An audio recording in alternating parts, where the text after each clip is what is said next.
and welcome to my forge. After building my own questing knights, it's time for the lowest rank of Bretonnian knighthood, the Knights Errant. As in my questing knight video, I'm using the miniatures of Fireforge and Perry miniatures as a base. The old Games Workshop models didn't wear helmets, so the easiest way would be to use heads without helmets. But that would be too easy. So at least some of my miniatures need new hair. Also, these miniatures wouldn't be wearing the right kind of tabard or armor, so it's also time again to unpack my tools. If you didn't do it already, subscribe to my channel so you'll never miss a new video. Every unit needs a leader, so that's the miniature to begin with.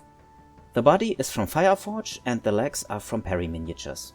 The legs on both miniatures are cut away. To measure the right length, I hold the parts above each other, and it's always a little bit trial and error. So don't cut the legs too short. But as time goes by, you will get more experienced in this, so it will be a lot easier.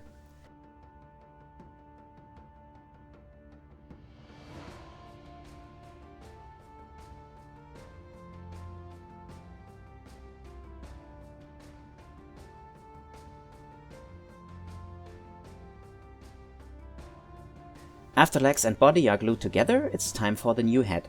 The old Games Workshop models had no helmets as mentioned before, but they had long hair, and that is something I want to have too, at least for some of my miniatures.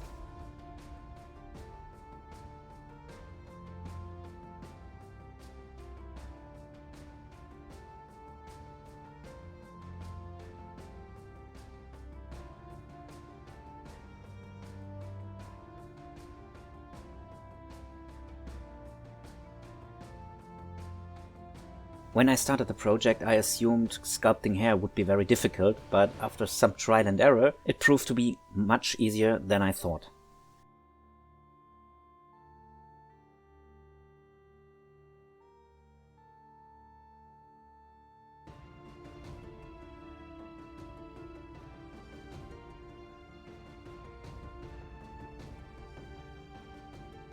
And as a last step with this miniature, the tabard is resculpted. As new arms, I'm using Perry miniatures Agincourt Knight's arms.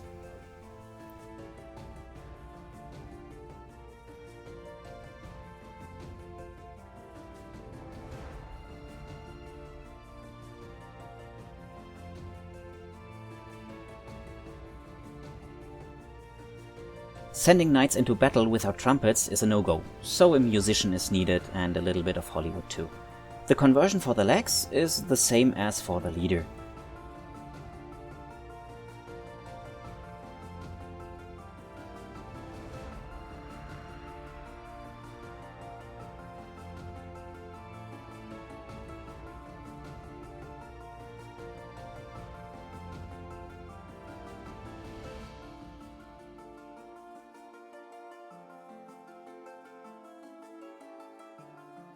I'm changing the upper body to one from a Perry miniatures Agincourt infantryman. Background is that in this box there's a trumpeter and the bodies are without heads. Which means I can use a head without sculpting hair, and there's a pair of arms for a trumpeter. So no conversion for the arms is needed, and also the mail hauberk is very good fitting into the Bretonnian style of armor Games Workshop used. This is a very quick conversion.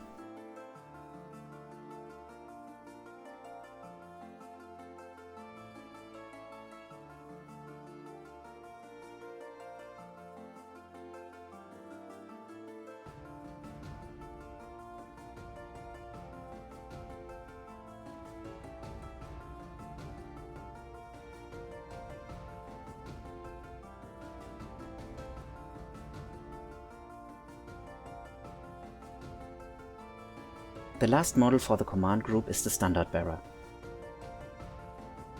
First thing to do is to change the legs from chainmail to plate mail. This is done in the same way as for the other knights.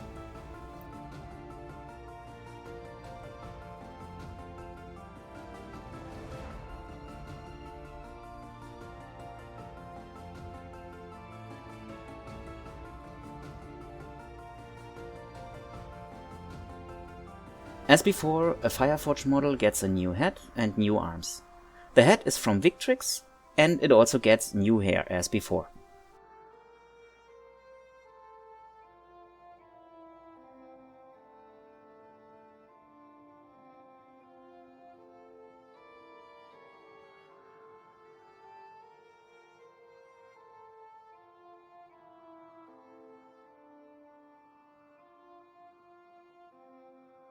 The lances of Fireforge are more pikes than lances in my opinion, and at this point this is an advantage.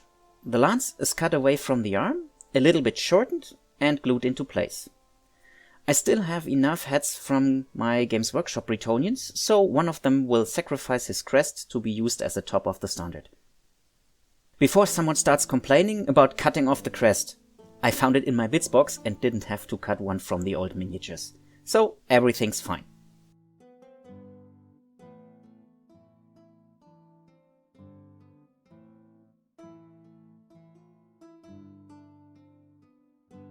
And in the end, I have to sculpt the tabard.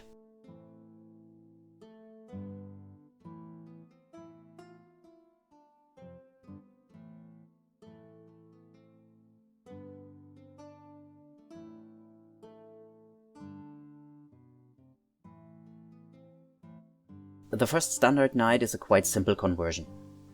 I still have some plate armored shoulders from another conversion, which I glue to the miniature.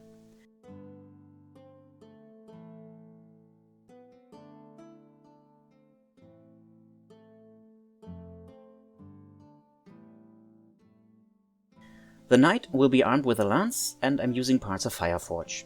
I cut away the lance, so the part becomes a little more better to handle.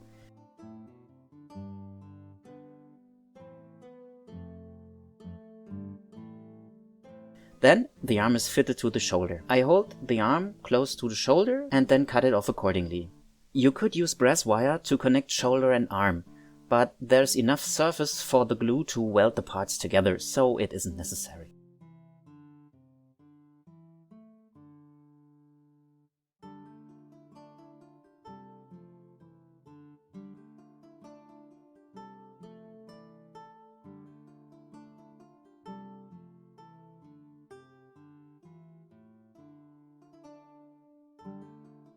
In the end, I'm gluing the lance back into place, this time with a little bit of brass wire.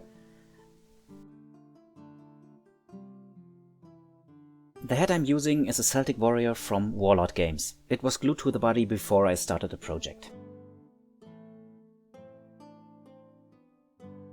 The next knight is a little bit more complicated but not difficult. The legs are replaced by parry legs. Again, there's some trial and error to get the right length.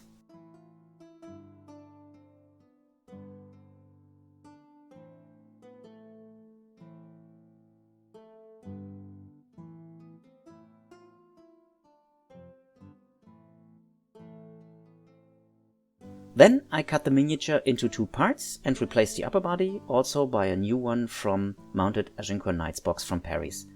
The material which is cut away is later replaced with green stuff. But this time the arms are the easy part. I'm just using the standard arms from the Agincourt Knights box and the knight is completed.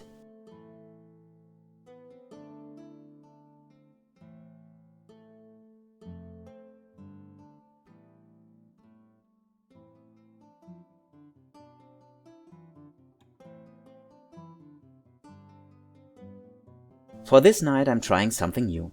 The miniature is nearly left as it is. I'm only cutting off head and shoulders and replace them with parts from Perry miniatures. These sets are quite perfect for conversions.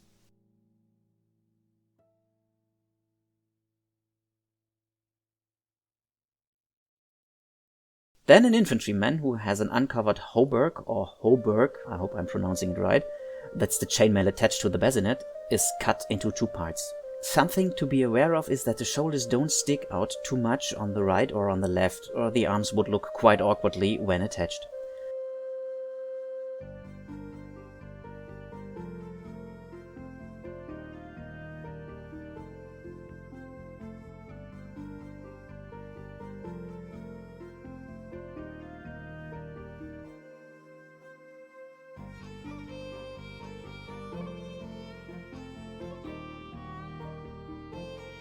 This knight is also armed with a lance, and it's also shortened. The arms are the standard arms from Fireforge. And off we go to number 4.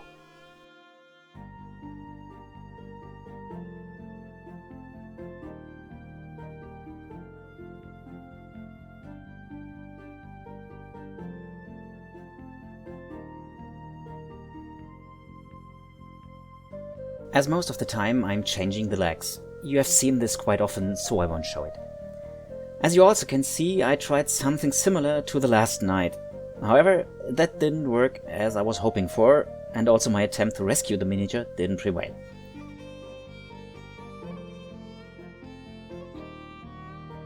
So I cut off the upper body and replaced it.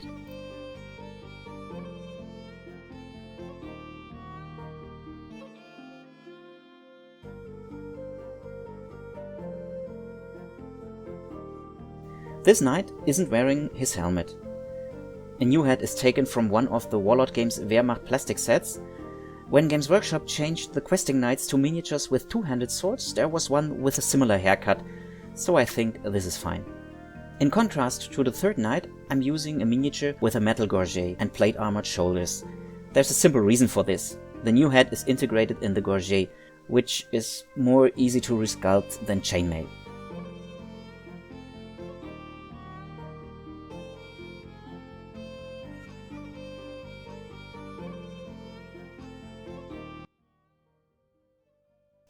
For arms, I convert some parry miniatures, but the Warhammer the arm was wielding is exchanged for a sword.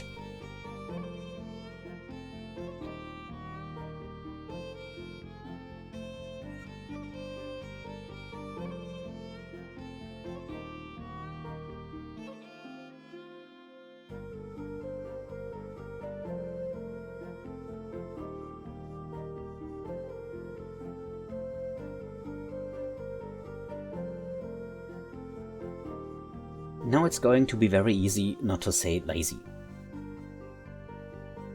I take an old torso from my bits box and glue it to a pair of parry miniatures legs. Next, the miniature gets arms from parry and a head from Victrix. The advantage in this kind of lazy work, I can use a horse from parry miniatures.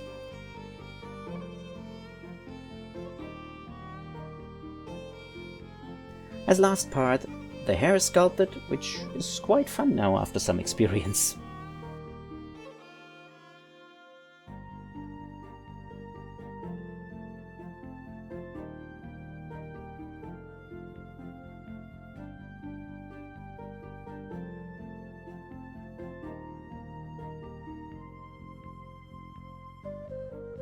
Here are now the completed miniatures.